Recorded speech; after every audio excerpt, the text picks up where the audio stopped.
आज के इस विश्लेषण में एक ऐसी बात होने वाली है जो पहली बार सुनने में शायद इंटरनेट का कोई अजीब सा मजाक लग सकती है, लेकिन यकीन मानिए इसके पीछे इस देश के बेरोजगार युवाओं का एक बहुत ही गहरा और बड़ा आंदोलन छुपा है। एक ऐसा आंदोलन जिसका नाम है कॉकरोच जनता पार्टी। बड़ी अजीब सी बात है ना? मतलब सोचिए, एक ऐसा कीड़ा जिसे हम हमेशा चप्पल से मारते आए हैं, वो अचानक से एक डिजिटल प्रोटेस्ट का सबसे बड़ा प्रतीक कैसे बन गया? ओके, तो चलिए सबसे पहले इस मुद्दे को थोड़ा क्लियर कर लेते हैं। ये बात बिल्कुल साफ होनी चाहिए कि कॉकरोच जनता पार्टी यानी कि सीजेपी कोई असली चुनावी पार्टी नहीं है। ये पूरा मूवमेंट इंटरनेट पर शुरू हुआ एक व्यंग्य है, एक डीप सटायर है। ये उन फ्रस्ट्रेटेड और बेरोजगार युवाओं के लिए एक नॉन इलेक्टरल प्लेटफॉर्म बन चुका है, जो चुनाव लड़ने नहीं आए हैं, बल्कि इस पूरे सिस्टम को एक आईना दिखाने आए हैं। तो ये है इंटरनेट की अपनी बागी पार्टी। आइए देखते हैं इसका स्केल आखिर कितना बड़ा है। 2 मिलियन यानी पूरे 20 लाख। एक छोटे से जोक से शुरू होने वाली ये बात आज इतनी बड़ी बन चुकी है कि इस पार्टी ने इंस्टाग्राम पर लगभग 20 लाख फॉलोअर्स जमा कर लिए हैं। ये आंकड़ा इस बात का सॉलिड प्रूफ है कि कॉकरोच जनता पार्टी सिर्फ चंद दोस्तों का टाइम पास बिल्कुल नहीं है, बल्कि एक मैसिव ऑनलाइन ट्रेंड बन चुका है।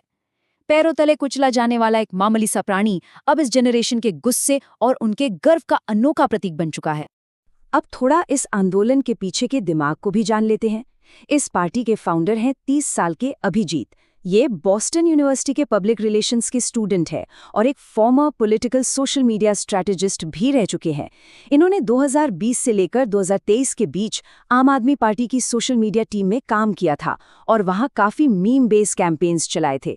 तो बेसिक बात यह है कि इस डिजिटल आंदोलन की नींव एक बहुत ही अनुभवी सोशल मीडिया स्ट्रैटेजिस्ट ने रखी है, जिसकी वजह से ये बिना किसी रुकावट के इतनी तेजी से आगे बढ़ पाया।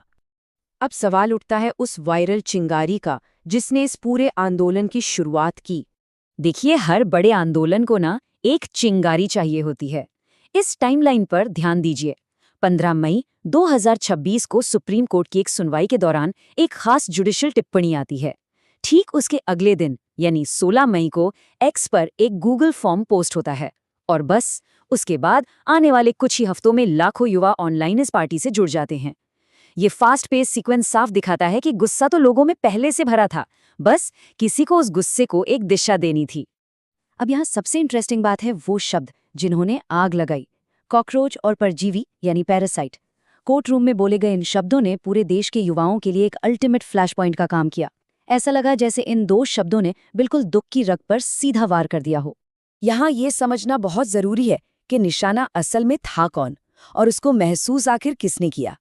ऑफिशियली टारगेट वो लोग थे जो फर्जी डिग्री बनवाकर सिस्टम को खराब करते हैं और बाद में इस बात का प्रॉपर क्लैरिफिकेशन भी आया। लेकिन दूसरी तरफ इंटरनेट पर बैठे बेरोजगार, लाचार और स्ट्रगल कर रहे युवाओं ने इन शब्दों को सीधा अपने ऊपर ले लिया। उन्हें लगा कि ये उनकी बेबसी और उनकी सालों की मेहनत वाली असली डिग्री का अपमान है। और देखिए, इस आक्रोश के पीछे सिर्फ वो एक रिमार्क नहीं था। अचानक कैंसिल होती रिक्रूटमेंट एग्जाम्स, बार बार सामने आते पेपर लीक्स, लगातार खत्म होती उम्र सीमा और ऐसी डिग्रियां जिनकी सिस्टम में अब शायद कोई अहमियत ही नहीं बची है। ये वो अंदरूनी दर्द और सिस्टम की नाकामियां थी जिन्होंने इस नई जनरेशन को इस डिजिटल रेबेलियन के लिए पूरी तरह से तैयार कर रखा था। बारूद तो पहले से था, उस जुडिशियल रिमार्क ने बस माचिस का काम किया। तो अब आते हैं इस मूवमेंट के सबसे मजेदार हिस्से पर, इस पार्टी की सदस्यता की योग्यताएं। ये ब्रिलियंटली दिखाता है कि पार्टी किस तरह की सेल्फ डेप्रिकेटिंग कॉमेडी यानी खुद पर हंसने वाली टेक्निक का इस्तेमाल करती है। आम पॉलिटिकल पार्टियों से बिल्कुल अलग। इनके क्राइटेरिया देखिए। स्टेप 1 घोर बेरोजगारी। स्टेप 2 परम आलस यानी बिस्तर छोड़ने का बिल्कुल मन ही ना करे। स्टेप 3 हर वक्त फोन में घुसे रहना यानी क्रॉनिकली ऑनलाइन। और चौथा, गुस्से को मीम बनाकर निकालना आना चाहिए।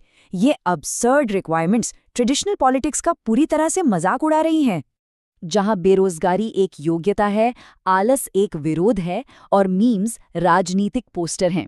ये अपने आप में एक बहुत ही बेहतरीन जक्सटापोजिशन है। समाज जिन चीजों को फेलियर मानता है, इस पार्टी ने उन्हीं चीजों को उठाकर एक ताकतवर सम्मान का बैज बना दिया है। लेकिन थोड़ी देर रुकिए, क्योंकि इनका मैनिफेस्टो उतना ही गंभीर है जितनी कि इनकी कॉमेडी एब्सर्ड है। अगर हम थोड़ा ऑब्जेक्टिवली इनके मैनिफेस्टो की मांगों पर गौर करें तो तस्वीर पूरी तरह से बदल जाती है। पहला, रिटायरमेंट के बाद सरकारी नौकरियों पर रोक। दूसरा, गायब हुए वोट्स की स्ट्रिक्ट जवाबदेही। तीसरा, महिलाओं के लिए 50% प्रतिनिधित्व। चौथा, टीवी मीडिया में बेरोजगारी जैसे असली मुद्दों पर फोकस। और पांचवा, नेताओं के दल बदलने पर प्रतिबंध। अगर ध्यान दे तो ये पांचों मांगे काफी लॉजिकल हैं और डेमोक्रेटिक सिस्टम की अकाउंटेबिलिटी पर एक सीधा और क्रिटिकली सोचा हुआ सवाल उठाती हैं।